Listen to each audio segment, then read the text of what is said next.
육대장. 신선한 양지, 건강한 대파, 오래 끓인 사골 육수. 육개장 한 그릇에 온 힘을 다하니까 건강하다.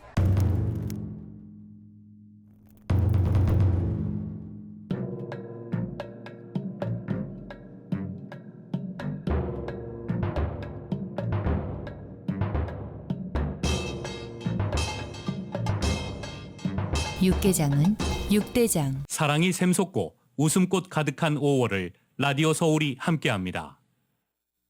강혜신의 오늘의 미국.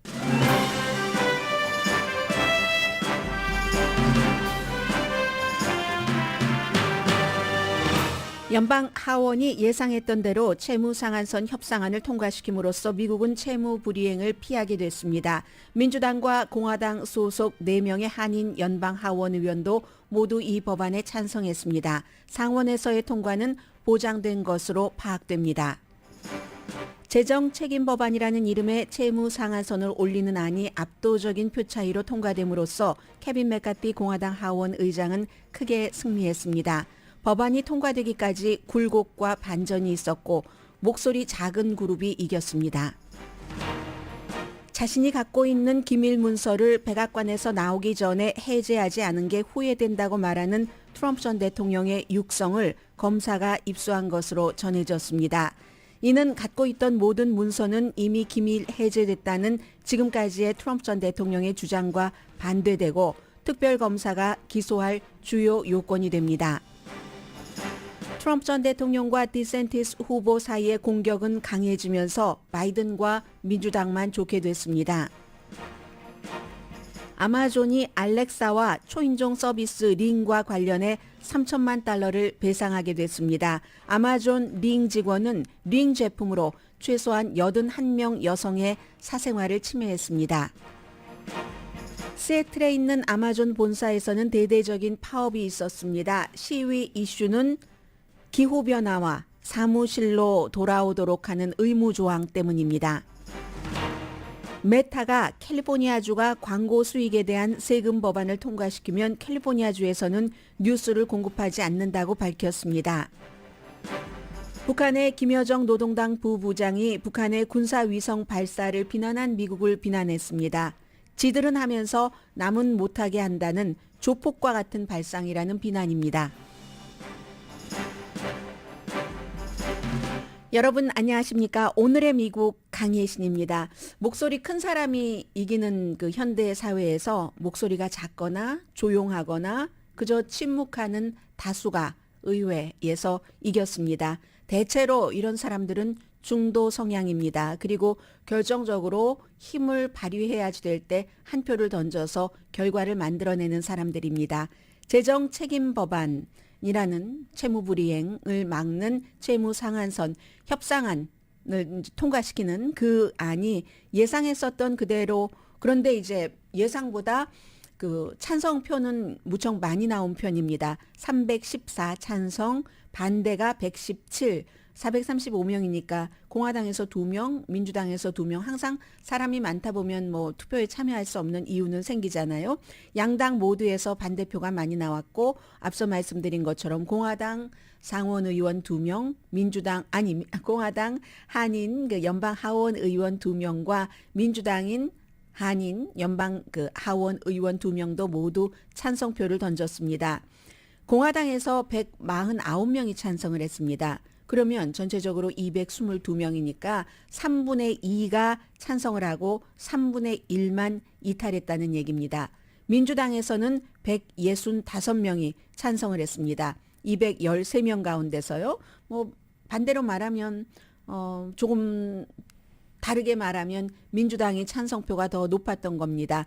그래서 정치적으로 이 중도들이 뭐 당연히 그 찬성을 했고요. 공화당에서 반대한 대표적인 사람들, 이런 사람들은 노스캐롤라이나주의 낸시 메이스라는 하원 의원, 바지도 못 찾는 바이든에게 당했다. 바이든에게 속았다. 공화당 의원입니다. 그렇게 얘기하면서 반대표를 던졌고 하원 의장을 내쫓아야 되겠어 라고 공개적으로 얘기한 댄 비숍 의원, 이 의원은 그 프리덤 코커스 소속입니다.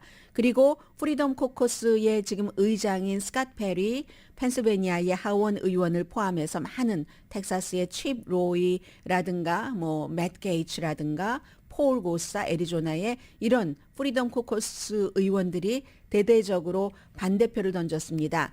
그리고 민주당에서는요, 반대표가 거의 캘리포니아주에서 많이 나왔습니다. 캘리포니아주에서 제일 많아서 세보니까 10명 이상이던데요. 11명이었던 것 같습니다. 잘 알려진 주디추 의원이라든가 아니면 지금 다이언 파인스타인 연방 상원 의원이 정신이 오락가락하는 것은 분명해 보이니까 그 자리를 탐내고 있는 그런 정치인들이 다 반대를 던졌습니다.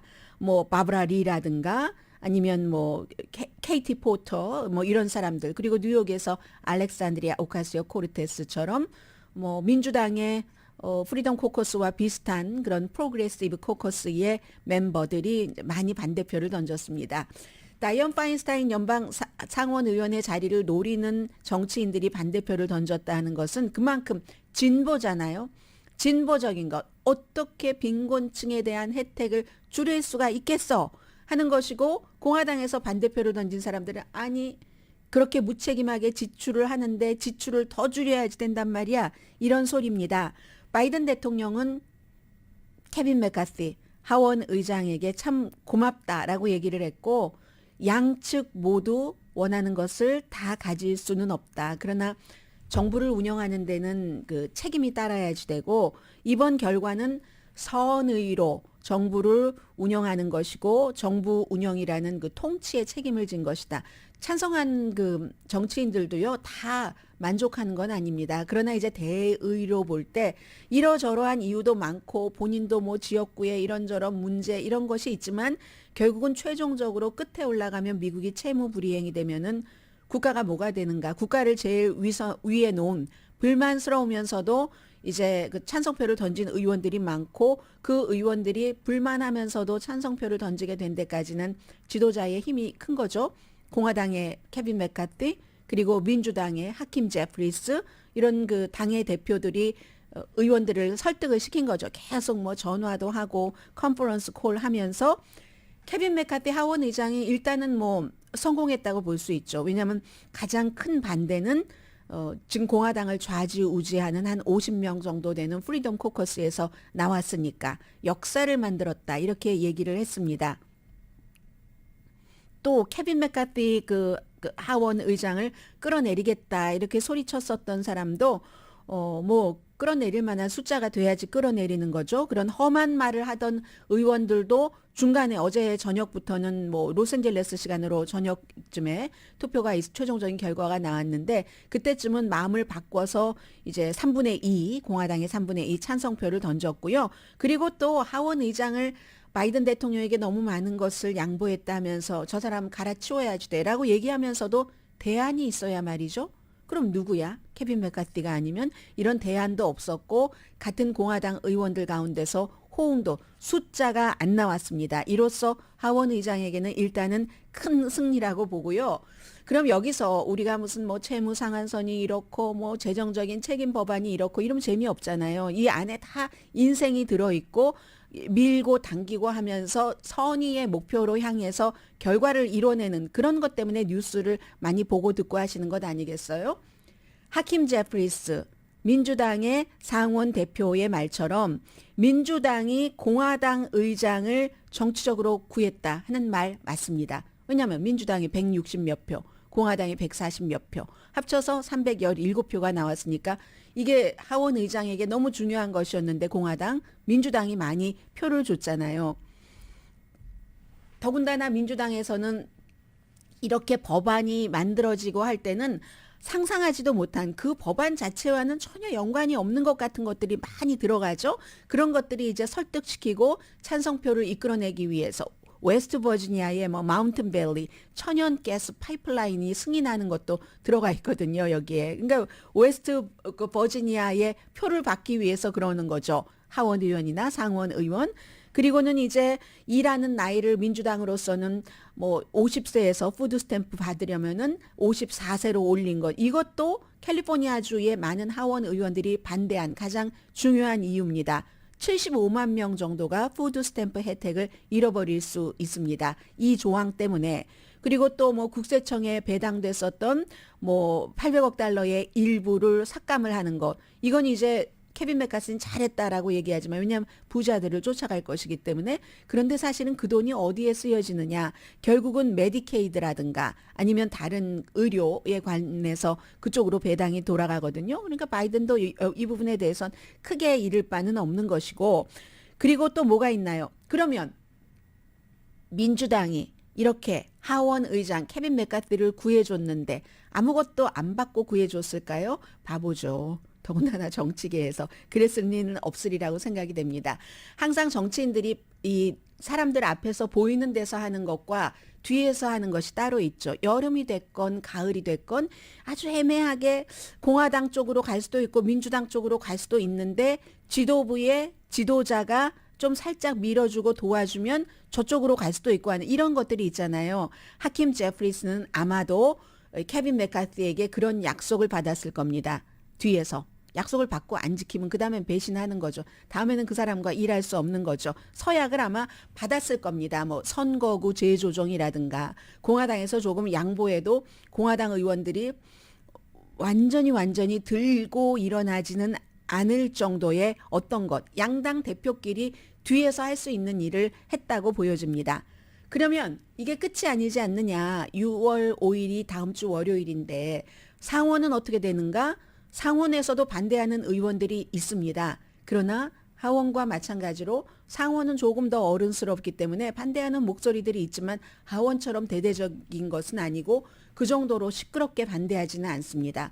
기본적으로 그 마이클 리 유타 상원 의원은 트럼프 전 대통령과 가깝고 뭐 절차상 내가 이걸 시간을 끌어서 못하게 해버리겠어 하는데 하원에서도 했었던 얘기입니다. 그게 다수 앞에서는 거의 소용되지 않을 것 같고요. 버니 샌더스 무소속이면서 민주당과 일을 같이 하는 상원 의원이 내가 양심상 거기 찬성표를 못 던진다. 그러나 버니 샌더스도 이게 통과될 줄 알면서 노를 하겠다는 얘기일 겁니다. 만약에 본인의 한 표가 달려 있다면 버니 샌더스는 채무 상한선을 올리는 것에 찬성을 했으리라고 믿어지고요. 이런 것은 결국은 의원들이 자신들이 평소에 무엇을 중요하게 생각하느냐를 유권자들에게 보여주는 표현, 정치적인 표현이라고 봅니다. 팀 케인, 민주당이잖아요. 반대한다고 했어요. 전에 힐러리 클린턴이 대선에 출마했었을 때 러닝메이트 부통령 후보였었던 사람 랜드 폴은 켄터키 공화당이지만 워낙에 자유주의자니까. 그리고 또 뭐 린지 그레이엄 공화당입니다. 사우스캐롤라이나가 지역구인. 이 사람은 국방 때문에 나는 노를 던지겠다. 군 출신이잖아요. 국방은 지금 깎는 게 아니라 오히려 조금 늘린다고 했는데도 그것 가지고는 모자란다. 이렇게 얘기를 하는 거죠. 아무튼 지난번에 2011년도에 정말 채무 불이행이 들똥말똥 했었을 그때도 미국의 신용등급이 이미 내려가고 했는데 연방 상원 의원들이 하원에서 통과시킨 안을 통과시키지 않아서 미국이 채무 불이행이 되게 하는 그런 일은 없으리라고 봅니다. 그리하여 지금 미국 빚이요 31조 4천억 달러인데 여기에 이제 합의를 해서 2014년도에 그대로 2015년도에 뭐 1% 정도 올리는. 그래서 이제 빚을 좀 줄여본다는 거잖아요. 예산 적자 같은 것도 줄여본다고는 하는데 그다지 크게 도움이 될 것 같지는 않고요. 아무튼 지금 계산해 놓은 것에 따르면 앞으로 10년 동안 이리하여 1조 2천억 달러는 줄일 수 있다. 지금 빚이 현재 31조 4천억 달러에서 몇 조 지금 더 거기에 얹어야지 되는데 10년 동안 1조 5천억 달러를 줄일 수 있다고 하고 이것도 뭐 인플레이션 감안하고 뭐 감안하고 하면 이 정도도 되지 않습니다. 아무튼 상원에서도 통과가 돼서 이번 주말에 이제 바이든 대통령이 서명을 하게 되겠죠. 그리고 왜 빚을 줄이는 것 자체는 이렇게 이게 정치적인 극장이라고 얘기를 하냐면은 공화당은 빚을 더 줄여야지 되는데 그래서 예산을 많이 지출을 줄여야지 되는데라고 얘기를 하지만 미국에서요 정부가 돈을 쓰는 것 가운데서 집은 이제 주택과 뭐 자동차 이런 거잖아요. 정부가 크게 집을 쓰는 거에는 두 가지가 있습니다. 첫 번째로는 하나로 묶으면 되겠네요. 은퇴연금과 노년층에 뭐 수입에도 상관없이 노년층에 주는 그 의료보험 혜택, 이게 이제 주정부에 주는 것과 합쳐서도 그렇고 메디칼, 메디케이드 뭐 이런 다요. 그래서 이제 은퇴연금과 의료보험인데 말하자면 이 두 가지가 연방 지출의 3분의 2를 차지합니다.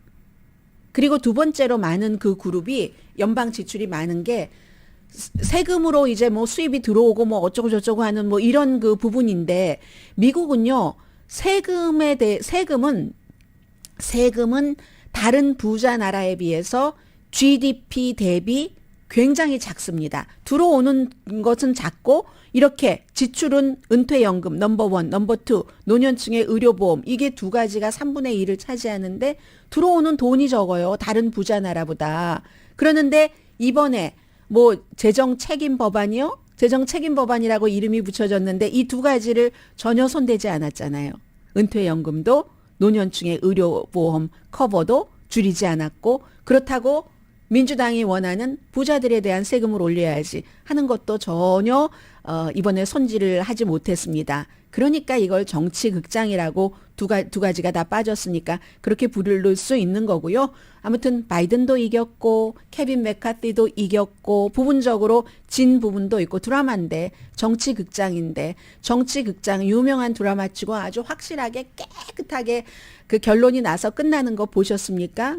그렇지 않죠. 왜냐하면 2편, 3편을 해야지 되니까. 그러므로 이번에 이 채무상한선 협상도 지금은 일단 끝났지만 또 많은 프리덤 코커스들이 뭐를 어떻게 해보겠다, 비틀어보겠다 하는 것도 있고 또 이 다음에도 일시적인 거기 때문에 해결되진 않았다 하는 거 전해드리고요. 또 하나는 정치계에서도 정말로 전혀 나를 도울 것 같지 않았던 사람이 나를 도우는 경우가 있습니다. 그런데 그건 그냥 우연히 그 사람이 나를 돕는 게 아니라 그 나를 돕도록 의식적으로 무의식적으로 그런 것을 미리 마련을 해놔서 그렇죠. 지금 짐 졸단 같은 오하이오주의 이 프리덤 코커스를 처음에 만든 사람이고 만든 세 사람 가운데 한 사람입니다. 론 디센티스 플로리다 주지사 그리고 트럼프 전 대통령의 마지막 비서실장 대행을 했었던 마크 메도우스 그리고 짐 졸단 이 세 사람이 프리덤 코커스를 2015년도에 만들어서 공화당을 굉장히 강성으로 우측으로 몰고 가면서 나중에는 프리덤 코커스가 정책이 아니라 트럼프의 로열 집단으로 그렇게 굳어졌는데 이 사람이 케빈 맥카티를 도왔다니까요. 케빈 맥카티를 도와서 어제 투표하기 직전까지 막 공화당 의원들에게 전화를 걸어서 이거 찬성표를 이번엔 던져야지 된다 막 했어요. 그리고 또 마찬가지로 마조리 테일러 그린이라는 프리덤 코커스 소속의 의원도 평소에 이 마조리 테일러 그린은 이 케빈 맥카티와 친했거든요. 그래서 역시 찬성표를 던져줬고 극우의 마음을 돌리는데 힘을 썼다는 얘기입니다. 그런데 이 짐 조르단을 뭐 감시위원회 아주 좋은 위원회의 중요 직책에 케빈 맥카티가 미리 딱 앉혀놨으니까 다른 사람들은 앉고도 이렇게 보탬이 되지 않는 사람이 있는데 짐 조르단 같은 사람은 본인이 영향력도 있고 프리덤 코커스를 만들었으니까 그리하여 프리덤 코커스의 멤버들도 전체적으로 노 투표를 던지지는 않았다는 겁니다.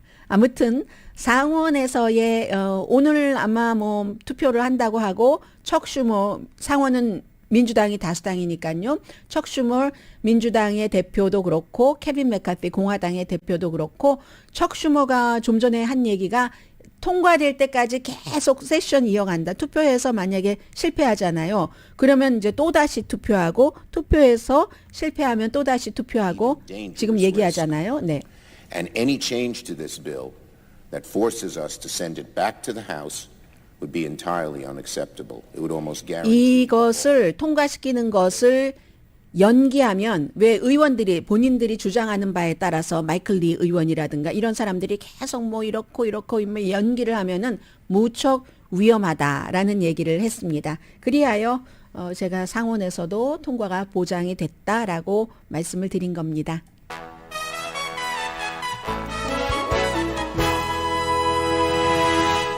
오늘의 미국은 전문가가 추천하는 이민법, 가정법 전문 제인정 종합법률사무소, 총 20억 달러 승소, 교통사고와 상해 전문 브라이언 타필라와 CG 변호사그룹 공동 후원입니다.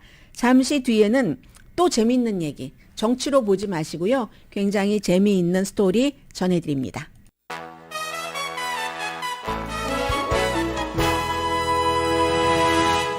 라디오 서울 방송 오늘의 미국 듣고 계십니다. 네. 지금 이제 미국에서는 이미 대선 공화당 캠페인 열심히 시작하고 있습니다. 다음 주 화요일에 크리스 크리스티 전 뉴저지 주지사가 출마 선언을 한다고 하고, 그 경우는 이제 트럼프 전 대통령을 공격하기 위해서, 후보로 만들지 않기 위해서 하는 출마고, 다음 날인 6월 7일에는 마이크 펜스 전 부통령이 출마를 합니다. 마이크 펜스 전 부통령은 이제 대통령 후보가 되기 위해서 출마하는데, 최근에 계속 트럼프 전 대통령이 1월 6일 의사당 사건에 대해서 그 폭력에 대한 본인의 어떤 입장, 책임을 얘기해야 된다라고 말하는 것을 보면은 이제 트럼프 전 대통령 공격도 할 수 있다는 얘기를 하는 거고요.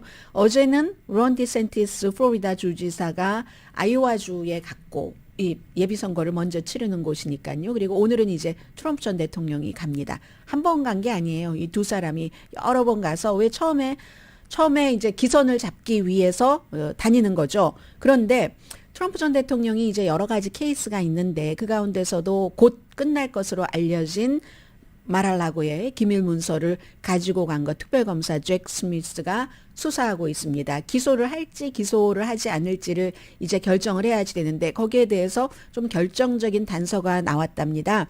어떤 거냐면은 2021년도의 테이프인데, 이 테이프는 누가 몰래 녹음한 게 아니에요. 어쨌든 그 테이프에 뭐라고 트럼프 전 대통령의 목소리가 있는가 하면은 또 트럼프 전 대통령 측에서 녹음을 한 거고요. 백악관을 떠난 뒤에 7월이니까 6개월 뒤네요. 2021년 7월 뉴저지의 그 배드민스터 골프 클럽이니까 본인의 골프 클럽이네요. 거기서 그 마크 메도우즈 전 마지막 비서실장 대행이에요. 이 사람도 프리덤 코커스 멤버고 창립 멤버입니다. 그런데 그 사람이 책을 쓰는데, 책을 쓰는 것에 관해서 책을 다 본인이 쓰지 않잖아요. 그 작가와 인터뷰를 해주는 거예요. 트럼프 전 대통령이. 그 인터뷰를 하는 과정에서 얘기를 한 겁니다. 그런데 그때 트럼프 전 대통령의 보좌관인 마르고 마티는 전직 대통령이 누구랑 얘기하는 거, 특히 이제 그 책과 얘기하고 하는 거 기록으로 남는 거니까 계속 녹음을 했답니다. 정확성을 알리기 위해서, 정확하게 기록으로 남기기 위해서. 그런데 그 녹음 기록에 내가 말이야, 백악관에서 나올 때 기밀 문서를 다 기밀을 해제했었어야지만 되는데 해제하지 않았기 때문에 후회한다. 그리고 지금은 대통령이 아니기 때문에 해제할 수도 없다라고 얘기를 했다는 거잖아요. 그게 이제 특히 군사 기록, 이란에 관한 기록이 핵 문제 이런 것도 있어서 초특급 기밀인데, 또 그 당시에는 이게 오디오이기 때문에 화면이 없어요. 그것을 보여주면서 그랬는지 보여주지는 않으면서 그랬는지는 모르지만 종이 부스럭거리는 소리도 났답니다. 왜냐하면 최근에 트럼프 전 대통령이 본인의 집에 오는 사람한테 막 자랑하듯이 허풍하듯이 막 이런 기밀 문서도 보여주고 했다고 하잖아요. 그러다가 이제 영장 발부받아서 영장 집행하러 나온다고 하니까 그 전날 창고로 다 옮겼다고 하잖아요. 그래서 이제 그러한 것들도 추정해보고 뒷받침해 줄 수 있는 그 같은 자료인데, 이건 뭘 말하느냐. 트럼프 전 대통령이 계속 강조하는 게, 모든 기밀 문서는 다 해제가 된 것이다. 나는 기밀 문서를 하나도 갖고 있지 않는다 하면서, 내가 또 이런 얘기도 많이 했잖아요. 대통령은 생각만 하는 것으로 기밀 문서가 해제된다. 그것도 어제 미국에서 태어나면 서류 미비자의 자녀라도 시민권자가 되는 그 부분은 대통령이 행정명령으로 할 수 있다 한 것과 마찬가지예요. 행정명령으로 할 수 없고, 그 정책에 따라서 행정명령 내용에 대해서는 찬반이 있을 수 있으나 대통령의 행정명령으로 미국의 헌법과 연방 대법원이 보장한 속지주의를 없앨 수는 없습니다. 그것과 마찬가지로 기밀 서류 해제도 대통령이 이거 기밀 서류 해제해야지 되겠나 하면 그 절차가 복잡합니다. 절차에 따라서 해야지 되는 거, 생각만 한다고 그런 건 아니거든요. 그러니까 이것은 알았는데도 기밀 문서를 그때까지도 가지고 있었다 하는 거, 국가 안보에 대한 기밀을 본인이 들고 나왔다는 것을 스스로 알고 있었다는 얘기가 된다는 거고요. 그런데도 또 오늘은 여전히 또 마녀 사냥이다. 트럼프 전 대통령의 대변인도 극단적인 당파성이 트럼프와 이번에는 지지자들까지를 가지고 갑니다. 트럼프와 트럼프의 지지자까지 학대하고 있다. 이런 얘기를 하고요. 근데 이제 이런 것은 말의 장난이고 지지층의 상당 부분 아니면 일부는 흔들릴 수 있으나 기소 여부 결정은 잭 스미스 특별검사가 하는 것이기 때문에 어쩌면 법무부가 트럼프 전 대통령이 뭐 이란에 관한 핵 문제 등등을 기밀을 갖고 있었던 거, 이 증거까지 오디오까지 첨부를 해서 스파이법 위반으로 기소할 수도 있습니다. 그리고는 이제 지금부터 여러분들께서 어쩌면 좋죠? 싸움을 엄청 보실 텐데요. 어제도 그랬고 오늘도 그럴 테고 트럼프 전 대통령과 론 디센티스 후보와의 공격은 점점 강해지고 이렇게 서로 싸우면 좋아하는 사람은 따로 있어요. 이럴 때 이제 어부질이라고 하죠. 싸워라 싸워라 계속 싸워라 하고 바라는 사람이 있기 마련인데 트럼프 전 대통령은 디센티스를 후보에서 떨어뜨리는 것, 후보가 못되게 하는 것뿐만이 아니라 심지어는 디센티스를 지지하는 지지자들까지도 다 그 사람들이 정치인이라면 정치 생명을 끝내기를 원한답니다. 많은 매체들이 이렇게 보도를 하고 있어요. 디센티스는 물론 디센티스를 지지하는 사람들까지. 왜냐하면 이 트럼프 전 대통령에게는 충성, 로열티라는 게 그것도 일방적인 충성. 나하고 당신하고 서로 충성하는 게 아니라 당신이 나에게 충성해야지 하는 일방통행 충성이 너무나 중요하기 때문에 그리고 그 같은 트럼프 전 대통령의 성품을 굉장히 좋아하시는 분들이 많다는 것을 저는 지난번 타운홀 미팅을 보고 알았고요. 해서 요즘에는 충성하지 않는다 해서 팍스에 그렇게 친하던 로라 잉그램도 비난을 하고 심지어는 케일리 맥레이니 전 그 백악관의 대변인이요. 지금은 팍스에서 프로그램 하나 맡아서 호스트로 일하고 있습니다. 이런 사람들도 다 비난을 합니다. 왜냐하면 이슈가 비슷해요. 두 사람 다 팍스에서 최근에요. 뭐 지지도가 이렇게 됐는데 트럼프가 뭐 앞서가긴 하지만 조금씩 격차가 줄어들고 있다던가 이런 얘기를 할 때 그리고 결정적으로 그런데 본선거에 가면은 트럼프 전 대통령보다 디센티스가 바이든 대통령을 이길 확률이 높습니다. 이제 로라 잉그램이 이런 얘기를 했어요. 이런 얘기를 하면은 과거의 동맹이었던 그 사람들에게 무늬만 공화당이야. 뭐 리노 무늬만 공화당이야. 공화당 그 탈만 썼지. 그리고 또 하나 앞으로도 계속 들으실 얘기가 글로벌리스트다. 글로벌리스트와 리노다. 무늬만 공화당이라는 약자요. 리퍼블릭 in name only 하는 그렇게 얘기를 하고 있고 뿐만 아니라 나중에는 이제 선거 끝나고 나서 그 변호인 가운데서 아주 젊은 여성 있었잖아요. 뭐 그 교통 관련 뭐 이런 것 잠깐 하다가 트럼프 전 대통령에게 딱 그 픽업된 그 제나 앨리스라는 이 제나 앨리스는요. 본인이 얘기하는데 본인은 트럼프 이 시점에서 트럼프도 지지하고 론 디센티스 후보도 지지한다. 이렇게 얘기해서 이제는 트럼프 전 대통령뿐만이 아니라 트럼프의 지지자들로부터도 엄청 괴롭힘을 당한다고 하거든요. 전에는 트럼프 전 대통령이 지지자에게 뭐라고 얘기를 하고 뭐 트럼프 전 대통령이 다른 정치인들을 놀리고 험한 말을 하고 있는데 지지자들까지 똑같이 그럽니다. 이제는 막 세트가 됐어요. 그래서 이제 디센티스의 보좌관인 크리스티나 푸쇼 역시 여성입니다. 4명 다 여성이네요. 그리고 보니까 제나 앨리스 변호사도 여성이고 이 그 디센티스의 보좌관도 여러 명이겠지만 그 가운데서 크리스티나 푸쇼라는 여성에게도 외모 같은 거 굉장히 지금 공격을 한다고 하거든요. 그런데 트럼프만의 공격의 시대는 이제 끝났습니다. 론 디센티스도 어제도 아이오와주에서 한 얘기가 나는 이제부터 반격한다.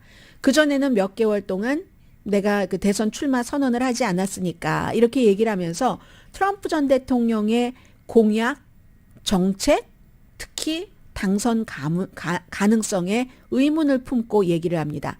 트럼프의 법안은 그로테스크했다. 아주 정말 괴상했다고 하고 트럼프 시대에 미국의 빚이 늘어났다. 국가 채무가 많이 늘어났다.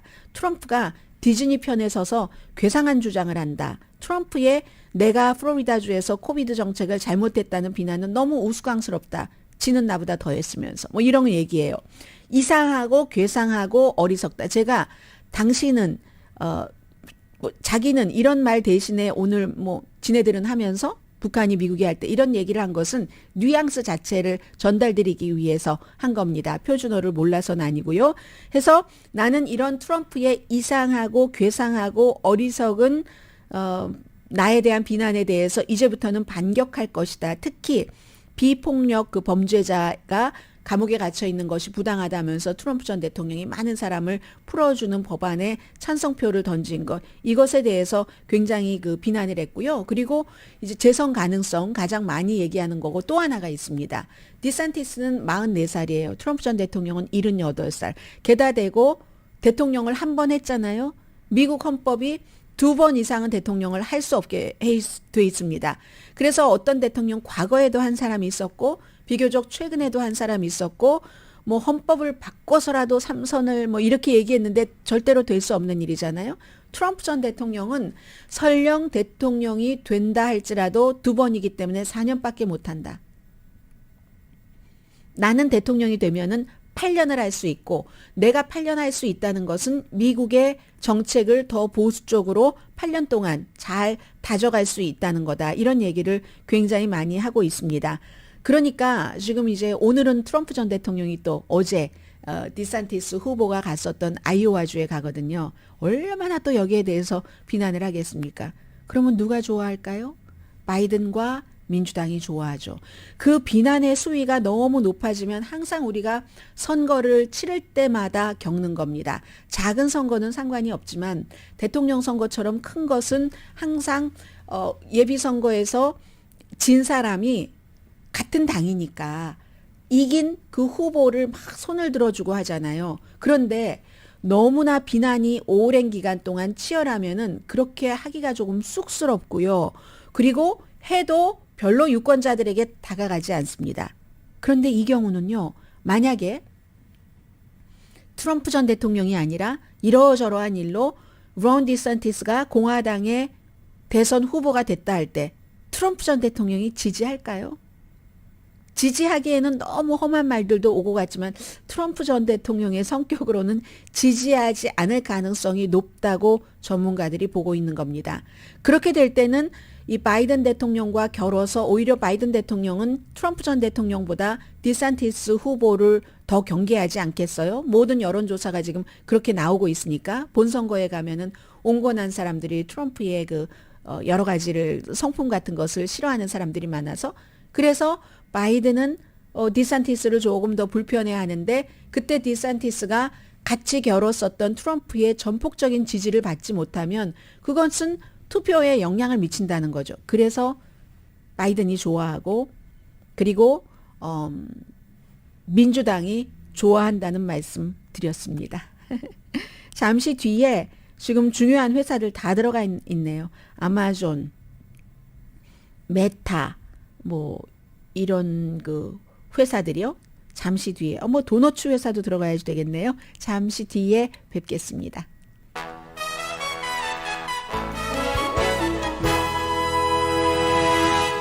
제가 지금 어떤 기사를 보고 있었느냐면요. 지금 S&P 500가 올 들어서 8.9%가 올라갔답니다. 그런데 배당금을 포함하면 9.7%가 되는데 그 8.9%나 상승한 증가분의 대부분은 일부 5군데 대기업이 굉장히 그 올라가서 그렇다고 하거든요.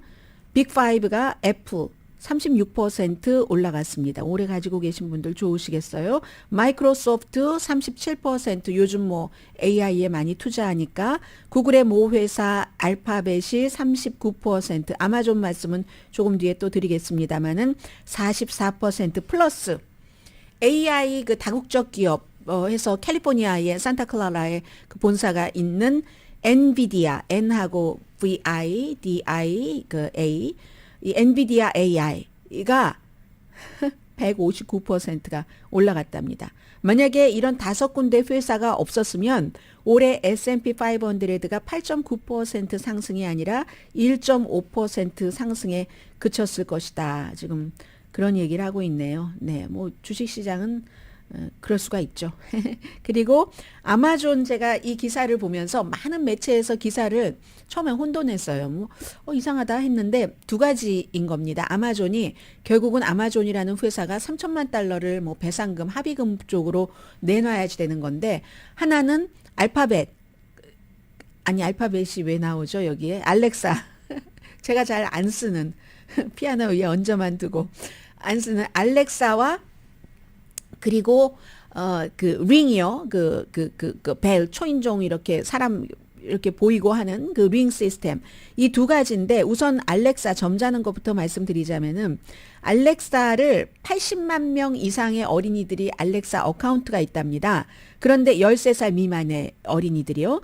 이 어린이들의 온라인 사생활 보호법에 위배된다 해서 2,500만 달러를 뭐 벌금 형식으로 연방무역위원회에 이제 줘야지 된다고 하거든요. 이게 연방무역위원회가 불만을 해서 연방 법무부가 뭐 수사를 하고, 이 최종적으로는 연방법원에서 승인을 해야지 돼요. 이 액수도.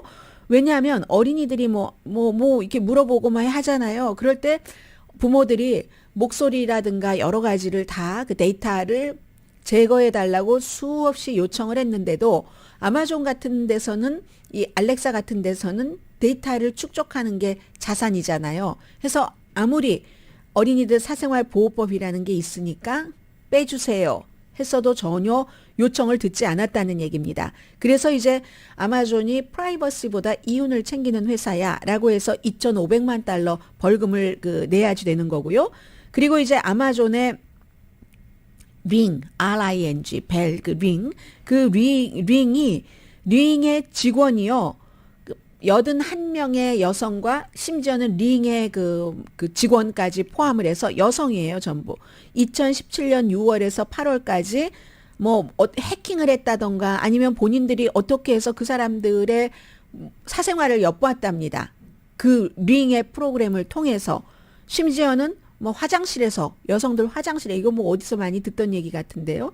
여자 그 커스터머의 그 화장실에서의 모습을 스파잉 한다던가 이렇게 해서 거기에 대해서는 580만 달러 사생활 보호 침해로 합의를 했다는 겁니다.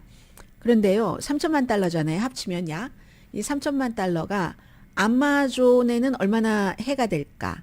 아마존이 올해 1월, 2월, 3월 1, 4분기의 이윤입니다. 프로핏이 32억 달러니까 그 3개월 이윤의 10분의 1 조금 안 되네요. 아무튼 그렇게 됐고, 그리고 이제 아마존이 세틀의 본사가 있죠. 어제 뭐 CNN 방송 같은 데는 뭐 1,000명 정도가 나왔다고 하고, 아마존 회사에서는 300명 정도라고 하고, 그리고 이제 그 주최 측에서는 900명이라고 하고 하는데, 세계적으로는 아무튼 뭐 몇천 명 정도가 시위를 했는가 봅니다. 대대적인 뭐 파업이라고 할까요? 시위라고 할까요? 하는데 이슈 자체가 상당히 미국적이고 상당히 현대적입니다. 첫 번째는 기후변화. 두 번째는 재택근무를 못하게 하는 건데, 기후변화에 대해서는 아마존을 쓰시는 분들은 늘 느끼는 마음이지만 저도 마찬가지고요. 아마존이 기후변화가 이렇게 있는데 어떠한 그 포장하고 배달하고 하는 그 부분에 있어서 기후변화를 막는 그런 역할을 잘하지 않는다. 플라스틱도 엄청나게 낭비하고, 그리고 이제 아마존의 그 자동차, 배달 자동차들이 있는데 그 배달 자동차들이 화석 연료를 쓴다 해서 직원들이 그렇게 시위하고 파업하고 합니다. 새로운 규정을 만들고 지켜라. 이미 만들어진 규정은 지키고 그 규정이 부족하다면 더 지켜라 하는 것이고요.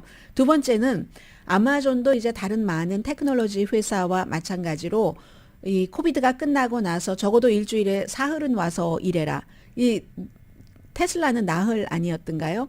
그렇게 해라 하니까 지금까지는 아마존의 팀장이 결정을 하도록 돼 있었답니다. 그 사람 일하는 거 보고 여러 가지 사정을 보고 좀 융통성 있게 했는데, 무조건 일주일에 사흘은 이렇게 나와서 일해야지 된다 하니까 뭐 시위하고 파업하고 한다는 얘기입니다. 아마존 회사 자체에서는 의견 표현은 지지한다. 늘 그렇게 얘기해요. 회사에서는. 의견 표현 지지한다. 우리 충분히 존중한다 하는데 나중에는 보면은 그렇게 회사의 어떤 방침에 반대되는 직원을 예뻐하진 않죠. 동서고금을 막론하고 잠시 뒤에 뵙겠습니다. 변호사를 이재용 변호사로 바꾼 게 제 인생에서 가장 잘한 선택이었습니다. 교통사고가 났을 당시엔 정황이 없어 되는 대로 변호사를 구했는데 아는 분이 큰 사고니까 이재용 변호사를 찾아가 보라고 했죠. 수많은 승소의 기록들이 증명합니다. 최선을 다해 도와드리겠습니다. 대형 교통사고 전문 이재용 변호사 그룹 213-383-3838 213-383-3838 어버이날은 다가오는데 올해는 어떤 선물을 드리면 좋을까? 김수전기가 올해도 어김없이 부모님 효도 이벤트를 준비했다고요. 가정의 달 맞이 김수정기 부모님 효도 이벤트 마사지기 50% 세일. 다양한 신체 부위를 마사지해주는 360도 회전의 3D 입체 방식의 온열 마사지기 29불 99. 어르신들이 갖고 싶어하는 명품 온열 수타식 어깨 마사지기 39불 99. 수지침 지압판과 공기압 마사지 기능을 갖춘 테라핀 무선 발 마사지기 99불 99. 테라핀 무선 손 마사지기는 69불 99. 시아추 지압 마사지 기능을 갖춘 최첨단 슈퍼 두오 종아리 발 마사지기 89불 99부터. 김수전기 마사지기 50% 세일 이벤트를 통해 부모님께 건강을 선물하세요. 안 깎아도 제일 싸다는 집 김수전기 미라클 가정의 달 특별 이벤트 큰 디스카운트와 함께 푸짐한 선물까지 훨씬 적은 통증에 더욱 강력해진 리프팅 업그레이드된 2023년 최신형 유파워 울세라로 시술하시면 3,000불짜리 떠마지 플렉스를 무료로 시술해드립니다. 3,000불 무료 시술 놓치면 후회하십니다. 최고가의 최신 장비가 제일 많지만 고객님께는 부담없이 시술해드리는 미라클 레이저 클리닉 213-246-1146 213-246-1146 참 쉽죠잉? 발만 얹어도 자동으로 운동이 되는 이지바이크 199불로 조깅과 자전거를 한 번에 지친 발을 위한 발잡사투 150불이나 할인된 299불 뻑뻑하고 피로한 눈을 위한 힐링 마사지 누리아이 안구 건조증을 위한 선택 399불에 만나세요. 아이고 힘들어 뭐 제대로 된 거 없나? 천호앤케어의 녹용 홍삼 2박스를 구매하시면 천진단 한 박스를 드립니다. 113-385-1005 헬스코리아 불경기타파 홈쇼핑월드 가격 파괴 세일 모공 클렌징 비누 1불 거제 수협의 대구 아귀 명태코다리 각 5불 싱싱한 알몬게는 12불 99 레모비타 4개월분 5불 광동제약 광옥거도 4박스 99불에 가격 파괴 폭탄 세일하는 홈쇼핑월드 LA점 올림픽과 아드모어 부에나파점 비치와 멜번 홈쇼핑월드 홈쇼핑을 들어가세요. 나한테 레몬 케이스가 또 들어왔어. 아, 레몬법 아는 사람이 많이 없는데 사람들이 레몬법을 어떻게 알았을까? 아니, 확인해봐. 레몬 케이스 맞는지. 똑같은 고장이 2번 나면 불안하지 않나? 내 차인데 언제까지 불안하고 불편하게 탈 거야? 그러니까 참으면서 타지 말고 소비자 권리 보호받으세요. 레몬법은 차 변호사 알렉스 차 변호사 그룹.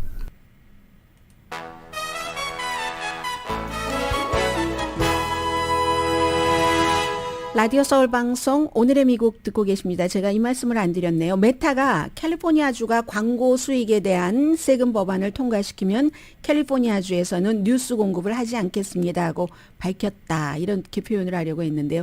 위협했다고 모든 언론은 그렇게 표현을 합니다. 캘리포니아주 저널리즘 보존 법안이라는 게 지금 진행 중인데 이게 메타라든가 아니면 뭐 구글과 같은 테크놀로지 회사가 다른 뭐 예를 들어서 로컬 뉴스 매체가 있잖아요. 그 로컬 뉴스 매체에 뉴스를 이렇게 끌어다가 쓸 경우 거기서부터 생긴 수입은 세금을 부과하겠다 하는 얘기거든요. 그래서 그렇게 받은 세금의 70%는 다시 캘리포니아주의 로컬 뉴스룸으로 보낸다. 왜냐하면 로컬 뉴스가 굉장히 힘들고 하니까 인터넷 시대에 점점 나빠지고 하니까 이게 이제 캘리포니아주의 생각이고요.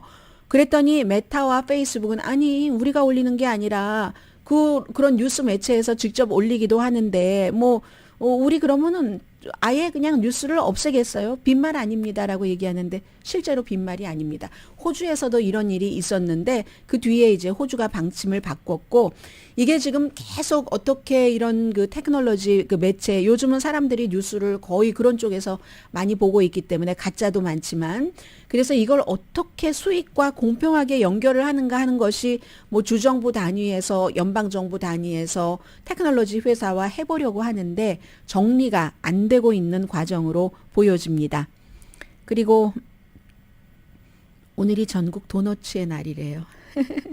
원래 구세군이 1938년부터 전쟁 중이네요. 그러니까 그 셀베이션 아미 구세군이 이제 도너츠 날을 만들었는데 전선에서 왜 미국 사람들에게 도너츠는 해장국이잖아요. 아침에. 그래서 전선까지 막 도너츠를 배달하고 이랬던 어떤 이벤트가 있어서 그걸 생각하면서 한다고 하면서 셀베이션 아미에서 오늘 기금 모금 같은 것도 하고 아마 여러분들께서 좋아하시는 어떠한 그 도너츠 그 브랜드 네임의 뭐 유명한 하이엔드 도너츠 그런 가게 같은 곳에서도 오늘 도너츠 무료로 많이 줍니다. 올해 역사가 아주 오래됐네요. 1938년부터 6월 2일로 딱 확정이 6월 1일인가요? 오늘 6월 1일 맞죠? 오늘 6월 1일이죠. 딱 그럼 내일인 것 같은데요. 6월 2일이 전국 도너츠 날로 돼 있다고 합니다. 6월 1일인지 2일인지 한번 보시고요. 그리고 김여정 노동당 그 선전 그 부부장의 얘기를 조금 전해드리겠습니다. 북한의 이 군사 위성 발사가 의미적으로 굉장히 중요하게 세계에서 보고 있다라고 세 번째 말씀을 드립니다. 그런데 이제 여기에 대해서 유엔에서도 그렇고 미국도 그렇고 한국, 일본 전부 비난을 하니까 딱 한마디를 하는 거예요. 그렇지 않아도 이거 발사에 실패해서 뭐 김정은 위원장으로서는 굉장히 지금 뭐 마음이 안 좋겠죠. 그런데 이제 미국에서 계속 이거 뭐 유엔 결의안 위반이야라고 하니까 참 북한식 말투로 군사 위성 발사를 제가 직접 보려고 열심히 뭐 찾아봤는데 못 찾았어요. 오늘 왜 없는지 모르겠어요. 그래서 AP통신이 영어로 번역한 것을 보고 있는데 그걸 한국말로 하니까 그 북한식 말이 오늘 제대로 확 나오진 않을 겁니다. 군사 위성 발사 실패를 거기에 대해서 미국이 막 얘기하는 것을 깡패와 같은 깽당과 같은 위선이다라고 비난을 했습니다. 미국이 갱스터라고 표현을 했어요. 갱스터라는 얘기입니다. 도둑 같고 괴상한 생각으로 시작돼서 쾌쾌 묵은 뚱딴지 같은 내지는 횡설수설을 하네. 왜? 쥐들은 하면서 우리는 왜 못해? 이미 한반도에까지 미국, 중국, 러시아, 일본은 한반도 다 위성 감시를 하면서 왜 우리는 못하게 해? 안전보장 유엔 이사회에 이건 이제 탄도미사일 기술과 같다 하면서 안 된다는 그 결의도 아니 다른 나라들이 다 하는데 북한은 왜 안 되냐고. 북한은 우주 사용을 할 수 있는 권한이 있는데 그걸 왜 침해하고 불법적으로 탄압하느냐고. 조직폭력적이다. 이건 갱스터가 하는 짓이야. 자기네들은 하면서라고 얘기를 하고 마지막에는 다시 이 르네상스 위성의 군사 위성의 르네상스다라고 얘기를 하면서 문제를 고쳐서 곧 시행을 하겠다라고 말했습니다. 김여정 부부장이요. 오늘의 미국은 전문가가 추천하는 이민법, 가정법 전문 제인정 종합법률사무소, 총 20억 달러 승소, 교통사고와 상해 전문 브라이언 타필라와 CG 변호사그룹 공동 후원이었습니다. 10시에 좋은 아침, 좋은 하루 방송됩니다. 제가요 오늘 새벽에 항상 저는 새벽을 홈리스 피플과 함께 엽니다. 제가 오는 길에 홈리스 피플이 보이고 새벽은 너무나 적막하기 때문에 사람들이 더 눈에 잘 띄기 때문에 관찰 아닌 관찰을 할 수가 있습니다. 팔가하고 후버에서 북동쪽 코너에서 젊은 홈리스 피플이 카트에 검은색 플라스틱 백에 너무 많은 것을 싣고 오다가 길을 건너지 못하고 넘어집니다. 카트가 그 무게를 견디지 못해서. 그러면 이 홈리스 피플은 또다시 그것을 올리고 또 넘어지고 또 올리고 이것을 계속 했어요. 마치 시지프스의 신화도 아닌데 그 모습을 보면서 홈리스 피플은 홈리스 피플 자신의 집과 생활이 있는 것이고 저도 마찬가지겠구나. 저 짐을 버려야 하지만 쉽게 횡단보도 북쪽에서 남쪽까지 건너올 수 있는데 그걸 보면서 저도 봤다니까는요. 오늘 6월의 첫날입니다. 강혜신이었습니다.